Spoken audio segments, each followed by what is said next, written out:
Tunalitukuza jina la Mwenyezi Mungu yule ambaye ametupatia tena kibali hiki cha kuweza kuona siku ya leo.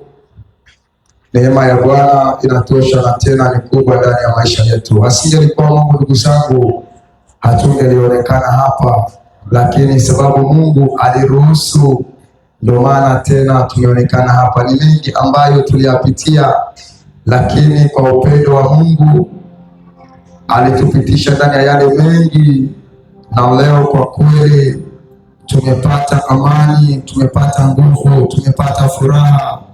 Hakika Bwana atabaki Bwana milele yote maishani mwetu.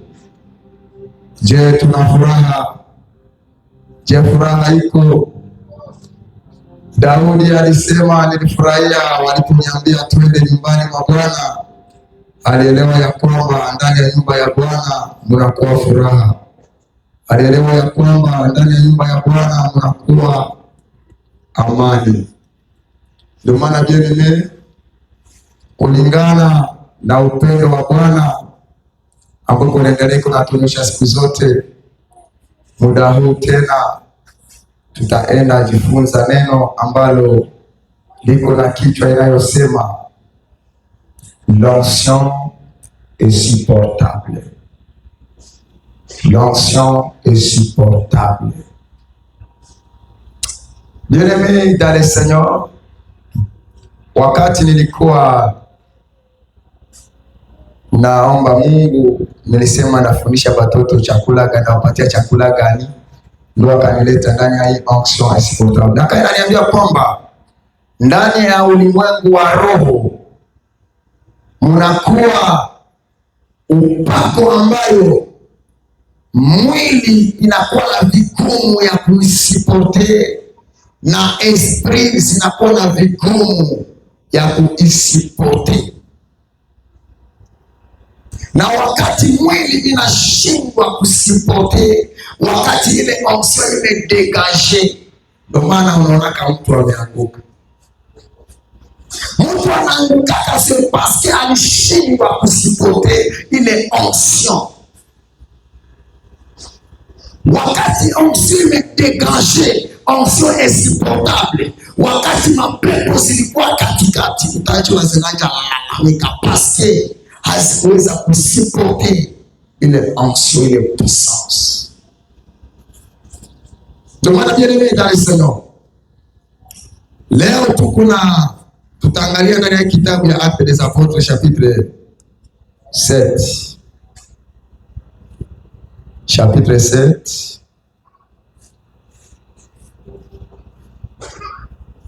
Chapitre 7 verset 50. 54 à 55 à 57.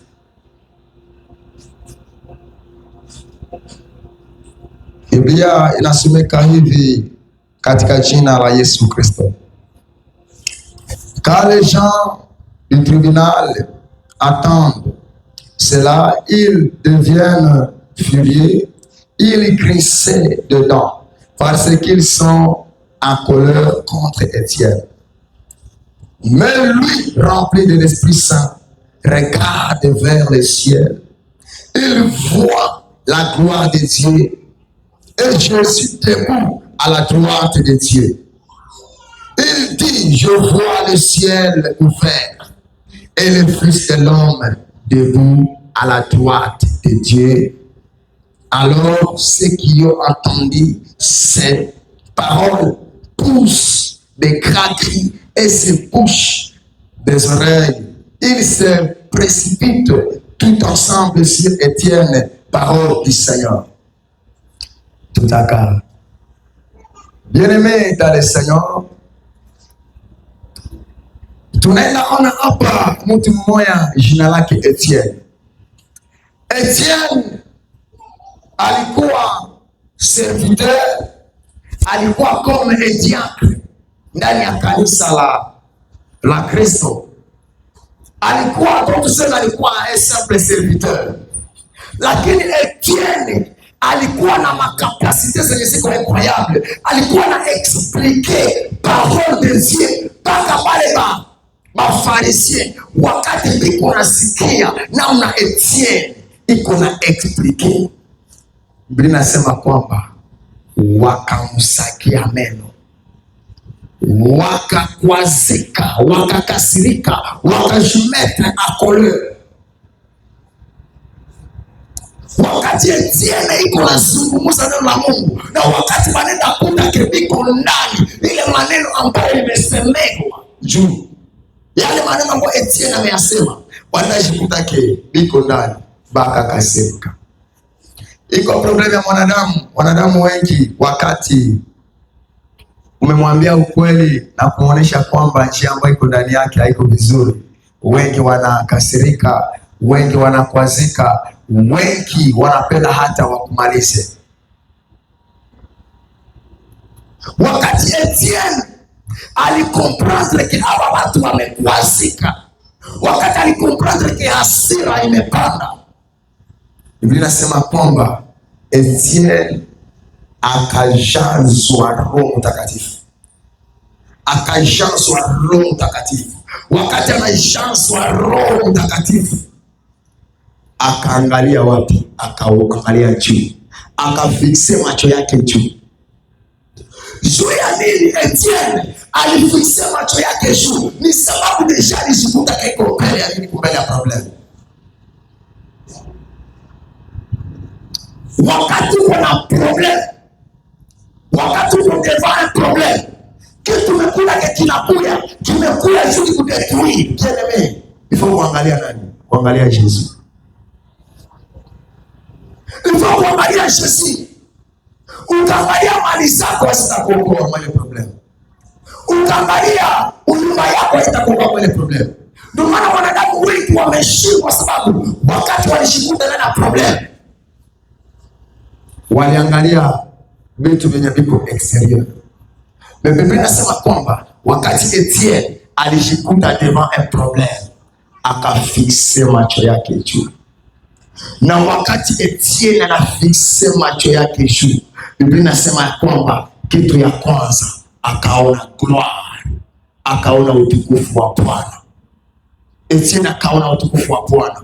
Kitu ya pili akaona mwana wa Mungu, yani Yesu Kristo iko debout, anasimama. Kitu ya tatu akaona Yesu Kristo anakaa kwa upande wa kuume wa Mungu Baba. Kitu ya nne akaona mbingu zinafunguka. Kuna wakati unajikuta na problem, wakati unafixe macho yako juu, utajikuta Mungu ameenda kuonyesha, anafungulia vitu viko surnaturel. Na wakati una comprendre, wakati Mungu anakuonyesha vitu viko surnaturel, j'attendre pour victoire. Wakati Etienne anaangalia utukufu kwa gloire, na wakati anaona gloire de Dieu, Mungu kunamuonyesha wazi que moi je suis avec toi, même si c'est problème, je suis avec toi parce que Dieu il est dans sa gloire. Wakati anaangalia Yesu Kristo iko debout, ni kutaka aonyeshe wazi kwamba iko pale halali, iko na kona, iko pale, iko na kontrole, anajua kile anataka fanya. Yani wakati mbingu, wakati umefixe macho yako juu, utukufu wa Bwana utaonekana. Kitu cha pili, Yesu anakuonyesha wazi que je suis avec toi. Kitu ya ina ninakuta Yesu kwa metruat ya Mungu. Wakati tunazungumza juu ya metruat ya Mungu, tunazungumza juu ya puissance ya Mungu. Jésus mbinguni iko puissance ya Mungu. C'est la parole. Jusqu'à Jean chapitre 1 verset 14. Iko natuonyesha wazi kwamba parole iligeuka. Hasa Yesu wakati anapanda, anaenda rudia ile naturi. Hasa anashikuta kumetruat ya Mungu. Mungu anaonyesha wazi kwamba puissance yake iko kumetruat. Mungu hana mikono miwili, iko na mkono mmoja.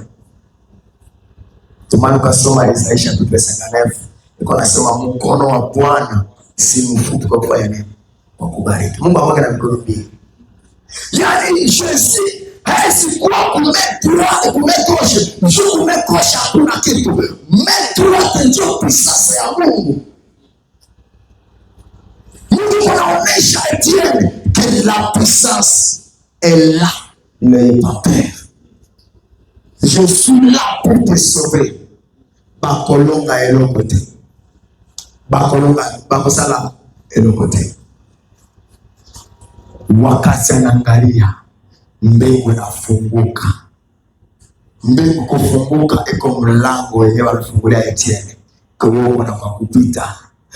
Macho ya watu biko na waza haumeisha. Macho ya watu biko na waza njia zako zimefungiwa. Macho ya watu biko na waza kuna kitu. Mungu anamuambia Etienne, que si un jour là où tu vas passer, akafungua mbingu.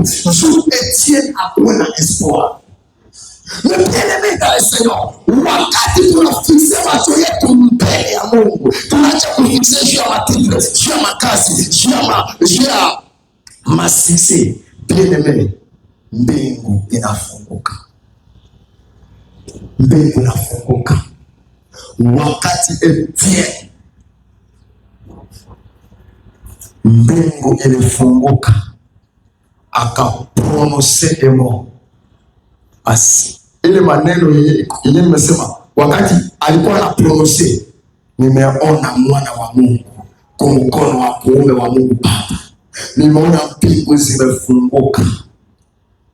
Wakati kuna prononce zile mamo, pale penye palikuwa na mwandure pakashindwa kusipote, paske wakati umefixe macho yako juu, kuko puissance moya, kuko mshuwe na eklataka yeye itakuwa insupportable. Bile walianture Etienne, Biblia inasema kwamba bakashindwa kusipote maneno ya Etienne iko na Yesu Kristo. Bakashindwa kusipote maneno ya Etienne iko na Yesu Kristo. Bakamshika waseme no, hapana. Mumaisha kwa kupiga bakyo. Wakati onction imekuwa, wewe unasema hii kiri hayombe tena niishi nayo. Hii kiri naomba nishidebarase nayo. Hii kiri naomba nitoke mwayo. Mekuwa ingine dimension yenye kiri hayo peke inashitosha kule. Kwa ingine dimension yenye hawawezi tena kusipote presence yako. Juu yenye niko nafanya badala kuna kiamezi kufanya presence yako. Hapo peke wanakuwa obligé washitenge na wewe. Ndani ya vie spirituelle uko dimension ya onction. Wewe walikuwa nakujisia kwa fasilema, unaenda kule wanasema no, huyu mtu hapana, haiombe tena kumchezea yako. Ndio maana wakati Etienne alikuwa katikati yao, hapo pia wakasema no, huyu mtu haiombe, anabakia hapo na hapo ni hao. Wanakuta presence yake inawashene, presence yake hawezi kuisipote. Maombi yangu, ninapenda kanisa tufike mwa vile viwango. Ndiyo tumefundishwa tujitenge na ulimwengu, tumefundishwa tujitenge na wabaya, lakini naomba tufike mkiwango wabaya au peke baanje jitenga, sina pia jitenga. Unafika mkartie kuliko ujitenge na mudozi yepeka na jitenga, seme no, hapa sitasipote. Sitaweza kukua hapa. Ile ndio ifanyikana kunani ku Etienne. Wakati niko naangalia Daniel alikuwa un homme de prière. Alikuwa un homme mwenye alikuwa rempli par la puissance du Saint-Esprit. Alikuwa rempli par des capacités surnaturelles. Wakati Daniel banamkamata, banamutupa ndani ya pango la simba zenye ziko njaa. Wakati presence ya Daniel inafika ndani ya pango la simba, Daniel anakuwa insupportable. Simba zinafunga kinywa, ziseme no, huyu mtu hapana. Seme huyu mtu hapana.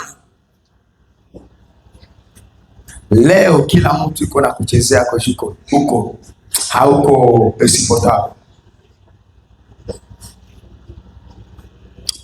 Mara na mara nasema kama mwanamke wewe kreti ukapata wenye biko na kutongoza bana kuzara, Wakati uko na pato nafika hapa banakutongoza hauna ko gloire. Wakati zingine usatoka mu gloire. Na ukaangalia mara na mara batu banatongozewaka benye biko na jita ba Kristo ni wakati abiko rempli du Saint-Esprit, ni wakati abiko na marché da abiko na marché tena mwa ile présence régulière ya Saint-Esprit. Siku moja kwa nabii mtu kumoto nilimbebaka wakati kuna tembeza mimi niko kimya, unasikia nani alisemesha asema lakini akosuko makali. Niseme unasema vile juani. Aseme tu ni saona akosuko makali. Mesani niangalia ka niki mwanamke kenyu kinavala ovyo ovyo, donge kile utake ni kindumba. Iko nakosa kama tanianja anapenda introduce makosuko makali. Inabidi unaishi maisha yenye mtu atakuogopa. Nasema huyu mtu nikamtongoza yakanifunulia Mathayo. Huyu mtu nikasema tunamtongoza. Huyu Luka tu ndio zinafunguliwa hapo. Wewe banakuona tu uko tu. Mu maisha mu quartier, mu famille inaomba tunakuwa insupportable. Penye balikuwa na tuchezea bakuteke hatuko tena ule wa zamani mwenye black zetu tulikuwa nafanya haziko tena mwele info. Siaka sisi tulikuwa nafanya bakuteke hatuko tena msile. Na ile muda ile niveau unaifikiaka wakati onction inaanza dégage. Wakati onction inaanza dégage. L'onction est supportable. Kuko vitu mingi vyenye binaweza ruhusu onction insupportable ijimanifeste ama idegage ndani ya maisha ya Mkristo. Kuko vitu mingi ambavyo binaweza ruhusu onction idegage, na hivi vitu mingi sitazungumzia vyote, lakini niko nazungumzia tu kitu kimoja yenye tunaitaka le parler à langue. Tunaenda zungumza juu ya le parler à langue. Parler à langue iko instrument, iko don yenye na permettre ka, iko parmi ma don yenye na permettre ka ukuwe na dégager onction insupportable. Ndio maana napenda tuanje soma hii verse, tutaingia pa maverse, napenda mkue wavumilivu, napenda muelewe ile parler à langue ndani ya kanisa, sababu iko don ministériel. Tuangalie ndani ya 1 Corinthiens chapitre 14. 1 Corinthiens chapitre 14 verset 2 tutavuka vile ku 4. Verset 2 tutavuka ku 4. 1 Corinthiens. Mwenye kuna Biblia ya Louis II ni nani? Mwenye kuna Louis II. 1 Corinthiens chapitre 14 verset 2. Acha ndasoma Louis II ndio nimeipata hapa. Biblia inasema hivi katika jina la Yesu Kristo. En effet, celui qui parle à langue ne parle pas aux hommes, mais à Dieu, car personne ne peut comprendre, et c'est un esprit qu'il dit de mystère. 4.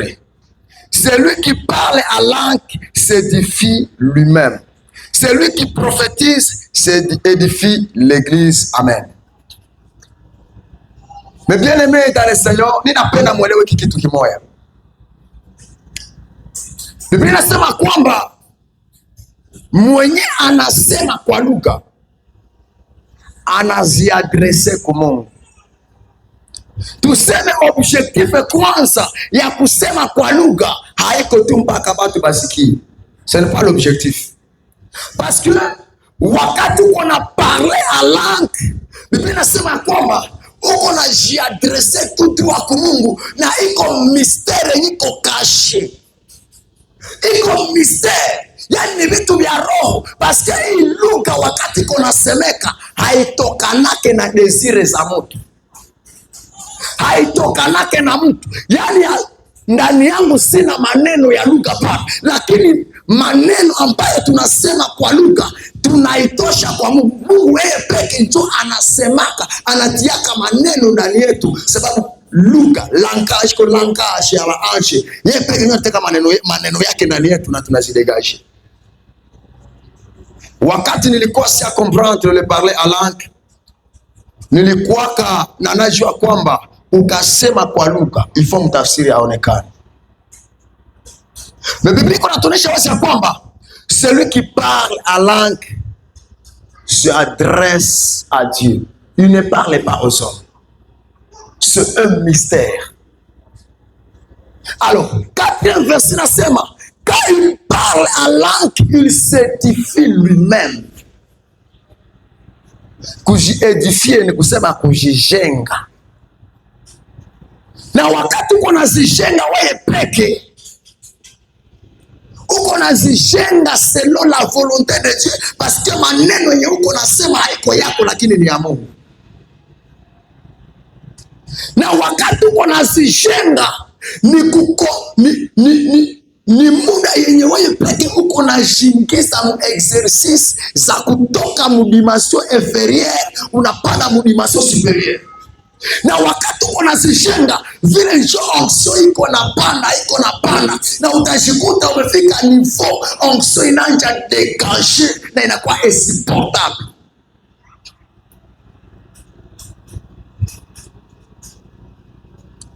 Ndio maana bien-aimé dans le Seigneur,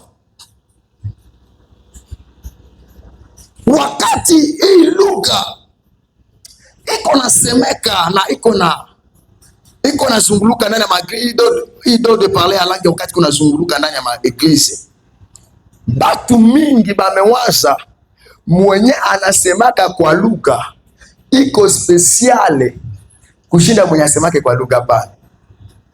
Yani kusema kwa lugha haiko kitu yenye ni grave. Yani haimanishe kwamba parce que tu parles à langue tu es plus spirituel plus que celui qui ne parle pas à langue. Hapana. Yani parler à langue iko don ministeriel yenye Mungu anapatiaka mtu. Haiko kusema uko grave ama uko trop spirituel. Hii don haipatiwa kitu yenye biko trop spirituel, hapana. Kwa soma hii verse. 1 Corinthiens chapitre 14 verset 5. 1 Corinthiens chapitre 14 verset 5. Bible nasema hivi: je désire que vous parliez tous à langue, mais encore plus que vous prophétisez. Celui qui prophétise est plus grand que celui qui parle à langue, à moins que ces dernières n'interprètent pas, que l'église reçoive de l'édification. Hapa banena tuonyesha kwamba mwenye iko na profetize ni mkubwa kushinda mwenye anasemaka kwa lugha. Si eselemasi alisema kwa lugha bila interpretation. Mnaona kisi tuko humu wakati fulani tunasemaka kwa lugha. Donc wakati niko nasema kwa lugha, gisi niko na shadresse tout droit ku Mungu. Huyu mwenye iko na profetize, mwenye iko na fundisha kuprofetize, wanasemeka hapa njoo wakati uko na enseigner, uko na fundisha. Huyu mwenye iko na fundisha ananishindia mie mwenye niko nasema kwa lugha.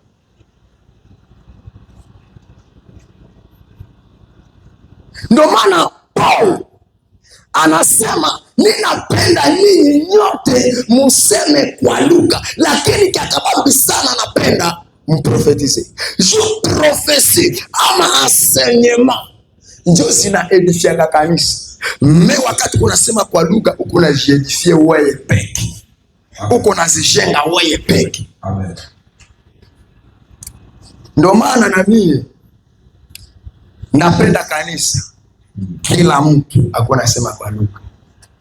Basi wakati unasema kwa lugha, uko nazijenga. Uko nazitosha madimasio ziko inferieur. Uko nazitosha madimasio ziko. Hii ndo inapatiliwa kwa kila mundini. Kila Mkristo. Ndio sie wote hatuwezi kuwa ba evangelist, sie wote hatuwezi kuwa ba prophet, sie wote hatuwezi kuwa ba walimu, sie wote hatuwezi kuwa ba apotre. Lakini sie wote tunaweza parler à langue.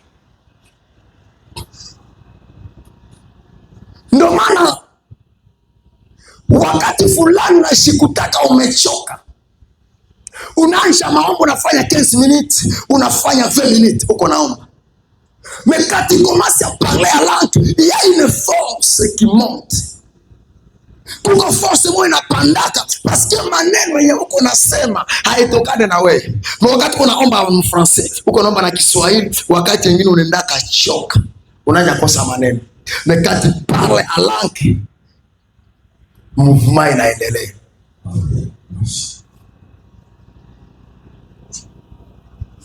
Parler à langue iko très important. Ndio maana Paul alisema sie wote tuseme kwa lugha.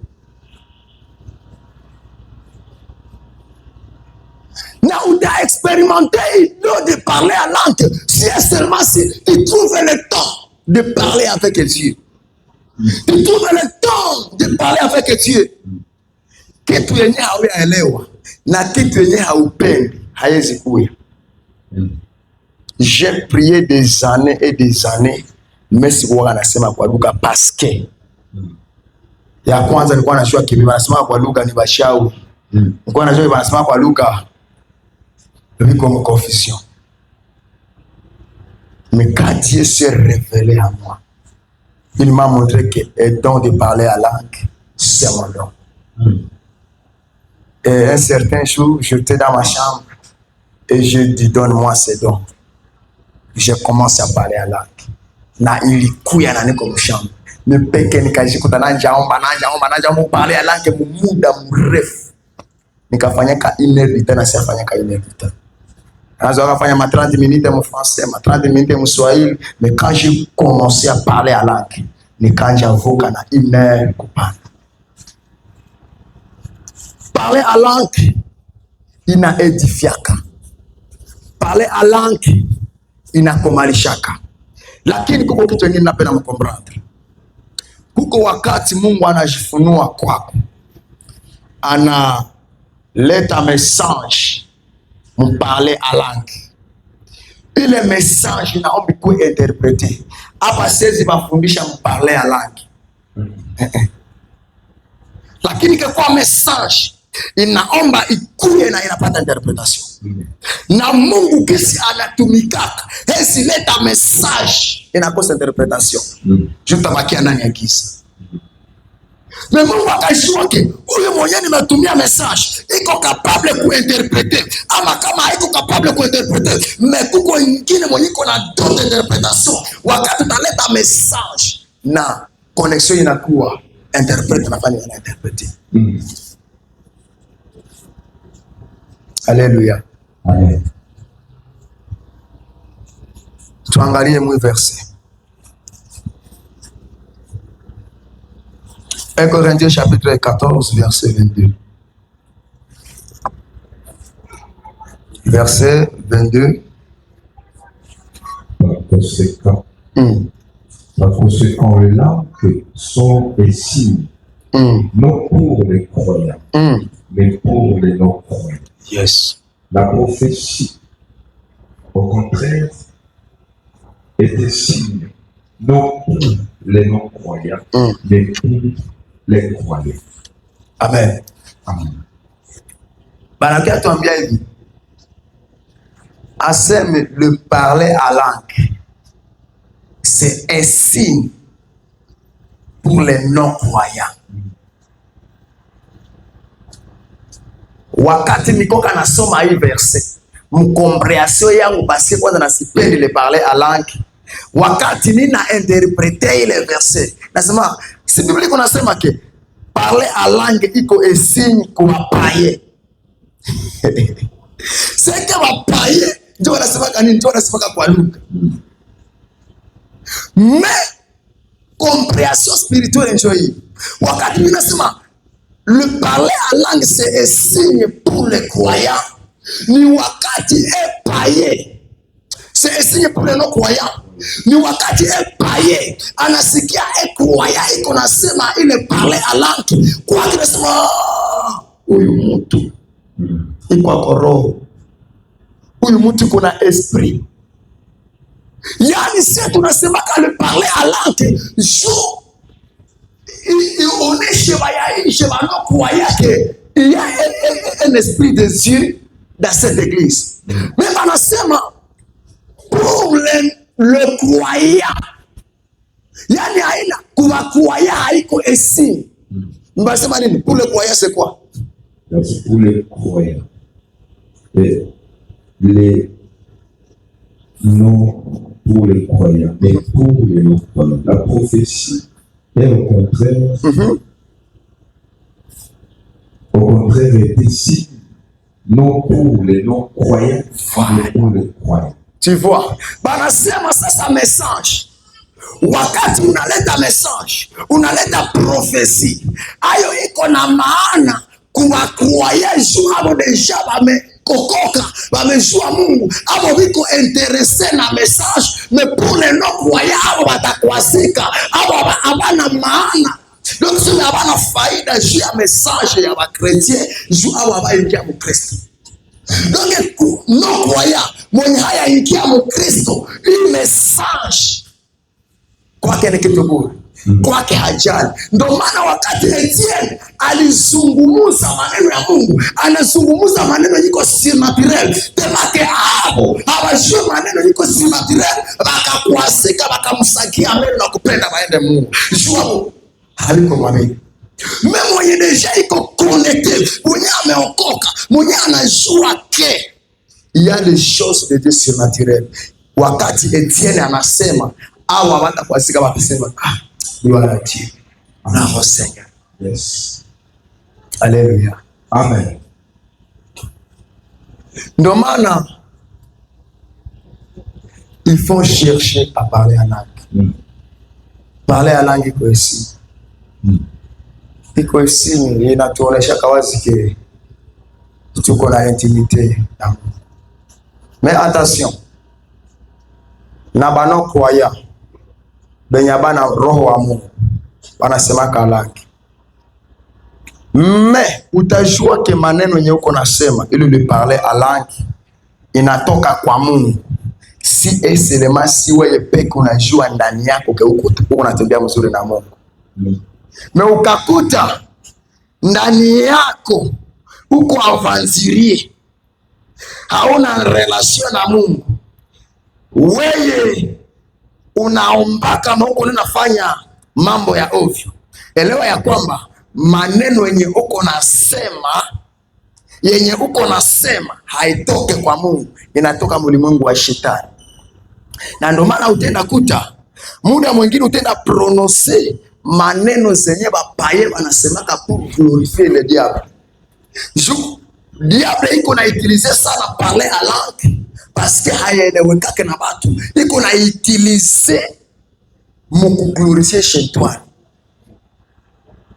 Ndio maana kama hauna Saint Esprit, hauko natembea mzuri na Mungu kwa avanzirie, ukashikuta usanja parler à langue, babako shetani ndio amekupatia ile parler à langue. Ndio maana unajua kama uko mbia kweli wakati roho yako iko pili, hautatirisha kama neno za profeta fulani ama za mtumishi fulani na onjo sasa unafanya parler à langue abayinterpretake. Tuseme wewe sisi parler à langue na ile maneno molelenye nilisema kwa lugha na wewe nenda isema hapana. Na ukaangalia nikasema kwa lugha semake mimolele. Parce que haiko byangu habiko enregistré ndani yangu. Alléluia. Le parler à langue, wakati utaomba Mungu atakupatia hayo. Hautafanya miezi za mingi kama wewe haipata. Kama inakuinteresse. Hautafanya siku za mingi kama wewe haipata. paske ni susi ya Mungu, sie wote tuseme kwa lugha. Mwagano la kale Mungu alisemaka kwa lugha. Tuangalie mwa kitabu Mwagano la kale Mungu alisemaka kwa lugha. Tuangalie mu Daniel. Daniel chapitre 5 verset 25. Tafika ku 28. Daniel chapitre 5 verset 25, tafika ku 28. Daniel chapitre 5 verset 28, verset 25 à 28. Verset 5 à 28. Daniel 5, verset 5 à 28. Voici l'écriture qui a été tracée, comptée, pesée et divisée. Et voici l'explication de ces mots. Compter, Dieu a compté d'oreille et il y a mis fin. Pesé, tu as été pesé dans la balance et tu as été trouvé léger. Divisé, ton royaume sera divisé et donné aux Médès et aux Perses. Amen. Alléluia. Amen. Nilikuta Biblia Mungu alienda kasema kwa lugha wakati mfalme Belteshaza alifanyaka yenye havikumpendeza Mungu. Ukasoma verset 2 na verset 5 itinatuonyesha kwamba Belteshaza wakati alikuwa iko maraha zake makaramu, akaenda kamata vyombo vya mkanisa akavitimizia mkukunyi wa malofu pamoja na staff yake.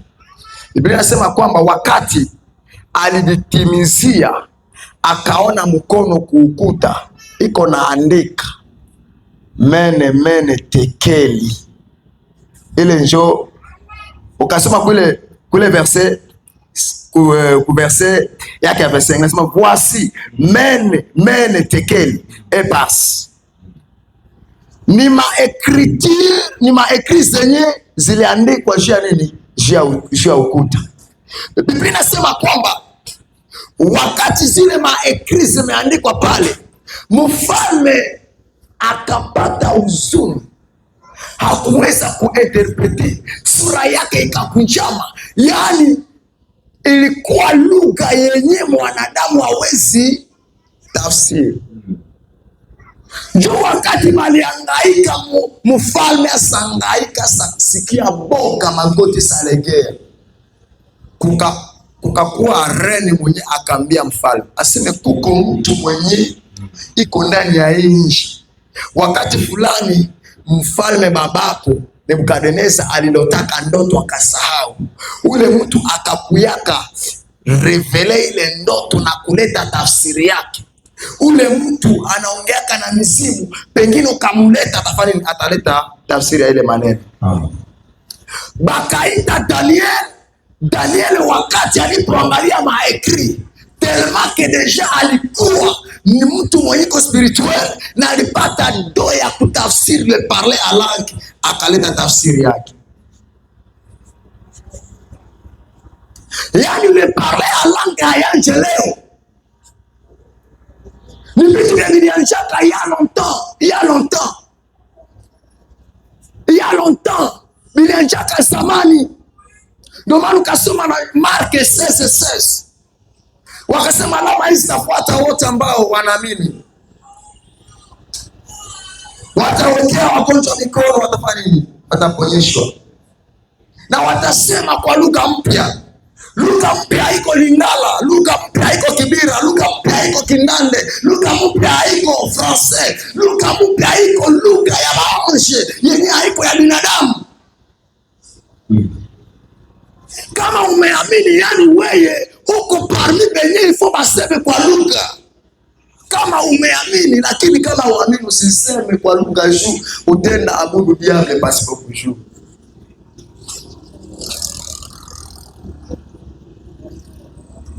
Ndio maana kanisa, wakati umepewa ile parler ya langue, gisi nimesema iko don yenye inakuingizaka mu dimension ukwe na kapasite ya kudegager onction insupportable.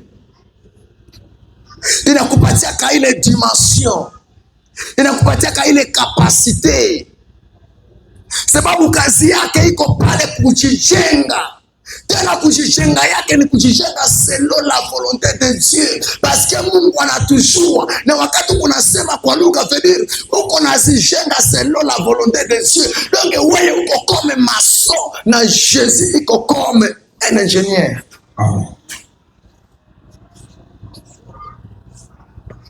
Ndio maana inaomba kuzijenga, na uvivu yako itaacha uchengeke.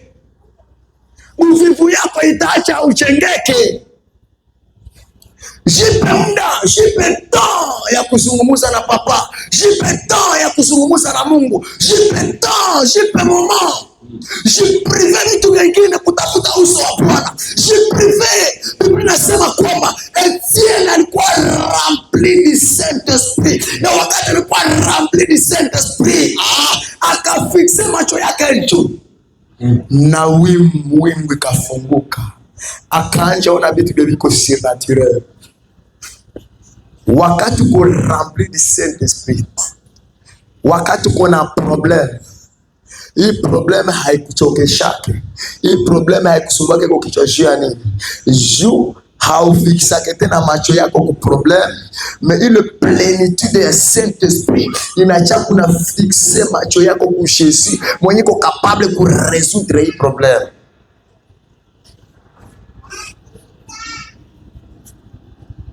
Hatuwezi kuwa rempli par le Saint-Esprit na tuna dégager onction insupportable wakati tuko ba aventurier.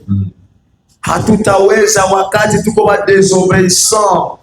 Hatutaweza wakati tuko ba négligent. Hatutaweza wakati tuko ba Kristo wa leo dimanche etike. Jamais. Jamais. Utasikia Daniel juu afike mwa hii makapasite, afike mwa hizi madimension. Alikuwa un homme de prière, alikuwa naomba 3 fois par jour, 3 fois par jour. Mais wewe unaombaka combien par semaine? Unaombaka combien de fois? Tungali mu niveau ya kutoka mkitanda unaenda bila kuomba. Ungali mu niveau ya kutoka mkazi unafika utasema merci. Napenda nikuwe na madimasio ya Etienne, napenda nikuwe na madimasio ya Daniel. Kweli tu, kweli tu. Mes frères, la plénitude du Saint-Esprit inachaka dossier ya vikwazo mujama mufwaye haikawi, munakwazikanaka, lakini na quelques minutes umekuwa, na quelques heures mumesameheana. Mais ça hakuna présence ya Saint-Esprit, ça hakuna plénitude ya Saint-Esprit, utazifanya na toute la journée, 2 jours, 3 jours, unakwazikia partenaire wako. Mais wakati uko rempli du Saint-Esprit, unakuwa kana obliga. Donc hii marankine mavikwazo yote vinakuwa kana haviko tena. Juu ni impossible kukuwa rempli du Saint-Esprit na uko na batu benyusa kwasikia, benyusa kaweka ndani ya roho yako. Ni impossible ukwe rempli du Saint-Esprit wakati mazingira yako inaharibika, wenye wanakuanture biko bizarre. Tutafute uso wa Bwana rafiki zangu, tutafute uso wa Bwana. Wale ambao wako natumikia ulimwengu wa giza, wako natafuta uso wa giza mchana na usiku, wako natafuta uso wa Bwana mchana na usiku. Na hii wakati yenye niko na kuzungumzia, hii wakati biko mu adoration, juu wapate tu damu yenye batakunywa. Viko naomba shetani nipatie njia, nipate hata kuenda kutanana na mtu mwenye ndapata damu yake nikutolee. Juu mwisho ya mwaka ifo batoe damu. Na wakati hayapata damu hata kwa stable jinsi na wesuko na problem, wakati hauyapata solution hautaasha maombi. Na mwingine njoo biko jua na jua kakosa ile damu, atapata shida mlimwengu wa giza. Ndio maana iko nafanya adoration, iko na louer diable, iko na piganisha jua afanye nini, apate damu ya mtu. Mewe uko pale unakauka, biko na kupangia na uko distre, maombi ya wengine jiko na kubeba. Mewe hauna nataka kujiombea. Sasa kwa kufaka sisi tunawaombea. Ni neema vile kupata kugombea, ni neema huko batumishi wenye bachari yake makondolo au wanatafuta katungu zabo zivimbe, ile tu njo mafikiri yabo. Wamuletea masadaka, wamuletea maedizieme, yeye avimbe.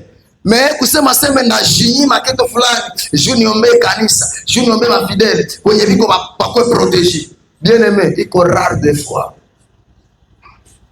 Ndio maana mwa hii occasion yenye tungali na kanguvu, tushikize ma exercice, tutafute uso wa Bwana mchana na usiku. Etienne alijua ki anakufa. Ndio maana Mungu alimuonesha usiogope. Etienne akasema ninaweka maisha yangu mikononi mwako. Na wakati aliweka maisha yake mikononi mwa Bwana, wakampiga na mawe akakufa. Na hii wakati iko mliedere. Hii wakati iko mliedere. Yenye itaondoa ndani yako hoga. Itaondoa ndani yako hoga. Iko plenitude ya Saint-Esprit. Wakati Etienne alijikuta iko rempli du Saint-Esprit, hakuogopa. Il a parlé de la part du Seigneur. Il a parlé. Hakuogopa. Na Mungu tellement kwa sababu muonesha nguvu zake, asa muonesha keko pamoja naye, na njia ishafunguliwa. Etienne akaenda direct. Tunaingia mu 2026. Tunaingia mu 2026. Usiruhusu ingia mu 2026 unakauka. Kuko realite zingine zenye tutaenda kutana mu 2026. Kwa maana Mungu iko nafunulia mtumishi wake mambo yenye itaenda pitikana. Kuko vita yenye itainuka. Alo ile vita juu kuipigana, juu kuishinda, ifo tunakuwa tuko aforme. Ifo tunakuwa tuko aforme. Usingizi butoke ndani ya watu. Tujitayarishe conséquemment. Si wote tuko bakoserne, mtu mmoja akalala, huku kutakuwa esheki. Ukashikuta na usingizi, huku kutakuwa esheki na mafikiri itakuwa huku. Tujiunge kama mtu mmoja. Tujiunge kama mtu mmoja. Tushimame kanisa. Tushimame. Tushimame. Mungu atugize mzengini makapasite. Ndugu zangu, ninapenda tuombe.